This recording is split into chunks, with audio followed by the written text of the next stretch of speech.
Cracky guys, welcome back to another Pokemon X and Y Wi-Fi battle. This time we have an any match against Danielle. And Danielle bro, thank you so much for the game because this turned out to be such an awesome game, such a fun game with an unbelievable outcome. Oh my word, this was such a close game. So close, so close.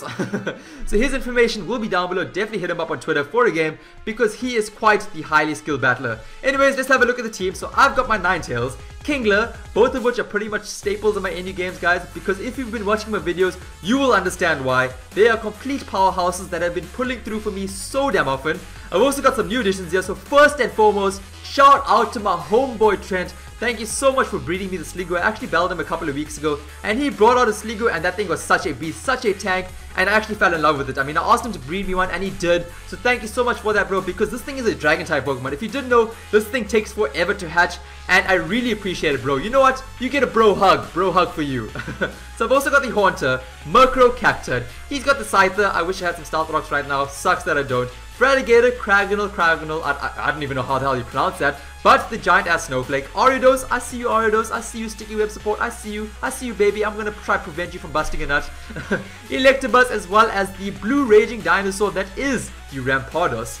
So I decided to send out my Ninetales expecting him to send out his Sticky Web Suicide Lead, his Ariados, but he actually sends out his Rampardos. And honestly, you know what, this guy is on a whole nother level. He probably honestly predicted him to send out his Ariados and hence send out my Ninetales. So that's why he sent out his Rampardos. I don't know if that makes sense, but I think it does. And it's not a train smash. I can't go for an energy ball because that won't kill. So I gotta go for the Hypnosis. It lands, which is fantastic. Oh my gosh, finally, just sleep away, dinosaur. Be extinct. I go for the Fire Blast just in case he wants to switch out, but he stays in. He wakes up, of course, and he's gonna be able to land the Head Smash and destroy my Firefox. Oh my word, this is not how browsers are supposed to behave. They're not supposed to crash so damn soon. So the recoil almost takes him out. It sucks that it doesn't. But I go straight into Cacturn, and I think he knows, and he probably has faced Cacturn before. But I go straight for the Sucker Punch. He decides to switch out, maybe keep his Rampardos, his Death Father, and he goes straight to his Ariados, and I cannot touch this thing whatsoever. So I gotta switch out, and this gives him a free turn to get up his Sticky Webs, and that sucks. Sucks big balls because I do not have a Rapid Spinner or a Defogo, so this sucks. I mean, I have 4 Pokemon that are grounded, so that is gonna hurt me quite badly. Anyways, I go straight for the Brave Bird, gonna hit this thing nice and hard, bring it down to its sash, power right here by the Murkrow. Just look at him swinging his tail, such a badass. And he's gonna go straight for the Exos. I do have the Eviolite, so that is helping, that is definitely helping. I would have died otherwise. So now I go straight for the Roost, and I knew that this thing carries Sucker Punch, so I guess he decided to go for that now, and that's fantastic. I managed to get off essentially a free Roost, and now I'm able to follow that off with another Brave Bird. And I don't even think Sucker Punch would have done much anyway to me because I would have resisted it, but you know what, it is awesome that I was able to get up a free Roost. So Ariados finally defeated, but you know what, its primary objective, which was to bust a nut, was accomplished, so that sucks. Anyways, in comes the Electabuzz. I'm like, alright, let me go into my trusty Mucus, my Sliggoo, because I should be able to wall this thing. But he obviously predicts my switch out into this thing, and he goes straight for the Volt Switch, and he's gonna get the momentum now, and that sucks. That sucks a lot. But look at how well my Sliggoo tanks a hit, guys. Look at the Mucus. Look at him. Oh my word. Thank you, Trent. Thank you so much. So now he brings in this Rampardos again, and I honestly thought that this thing did not have the Outrage. For some reason, I thought he didn't carry it. But I thought even if he went for it, and I wasn't too stressed because I do have the Eviolite, and I thought I would survive. I really thought. But he gets a crit. I don't know if it really mattered, but this Rampardos is really powerful. I don't think I would have survived. But anyways, that's fine. It's not the end of the world. I go straight into my Cacturn because now I know he's locked into Outrage, so I can go for the safe Sucker Punch and take this bad boy out. Finally, this dinosaur is extinct. Good riddance. Good riddance. So now he sends in his Evil Walks, his Scyther, and I decided to just go for a Sucker Punch just to get some damage off. And look at how much damage that does, guys. If I had Stealth Rocks up, that would have taken him out. But he's able to go for the U-turn now. He probably predicted my switch, but I'm like, you know what, I'm not going to let him build some momentum. I might as well just let my Cacturn go because Cacturn is not going to be very useful this game. So, and that U-turn, I promise you, I've never seen a health bar drop as fast as that. That U-turn just shredded my Cacturn.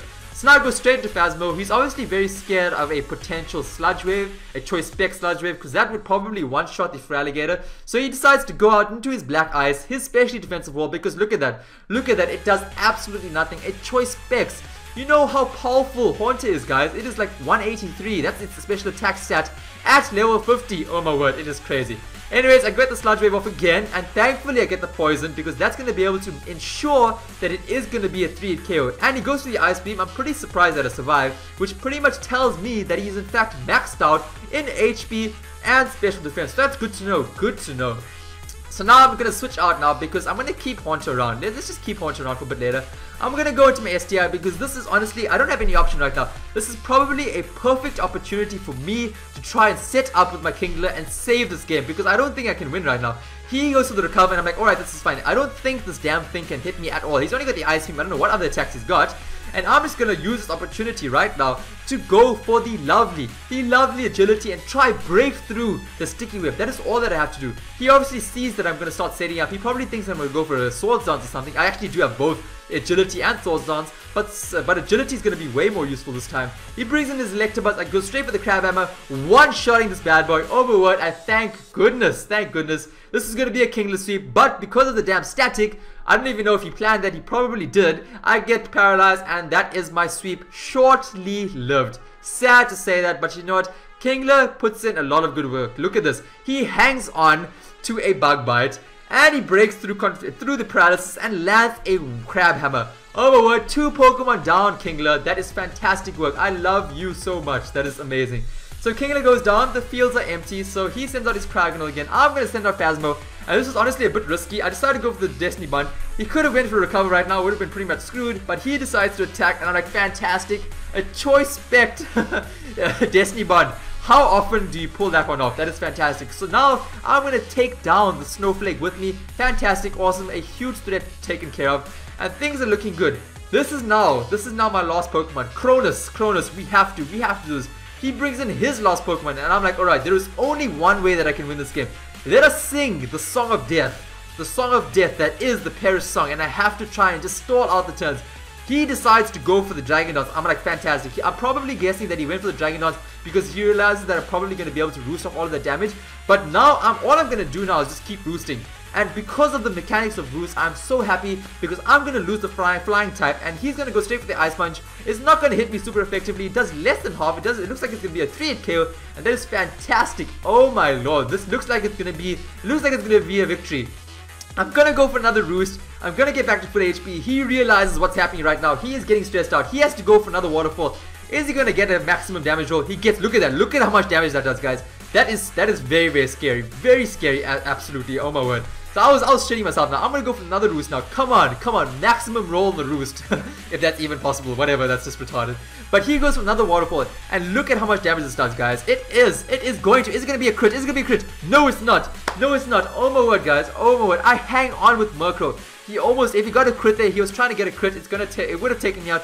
But the Perish song counts down to 0. His Feraligatr goes down, my Murkrow goes down, and because of the mechanic of the game, I get the victory. I defeated Daniele, and that was a fantastic game. Probably, honestly, the closest game I've ever had. I cannot believe Murkrow pulled through. Oh my word, guys. I hope you enjoyed that game. It was flipping fantastic. So question of the video, guys. Question for today's video. I want to know, what is your favorite type of music? What type of music do you guys listen to? Because I'm quite a big fan of like house, electronic type of music. Are you guys like generally big fans of like OSTs, you know, original soundtracks of games? I mean, that's pretty cool. That's generally what I attach to my videos. But I mean, 1 or 2 times I have added some electronic music, and it's been pretty awesome. I get that vibe. It gets me in the mood, and my narration is like all top notch, what I feel like it is. But anyways, guys, have an awesome one. I'll catch you all in the next video. Bye bye.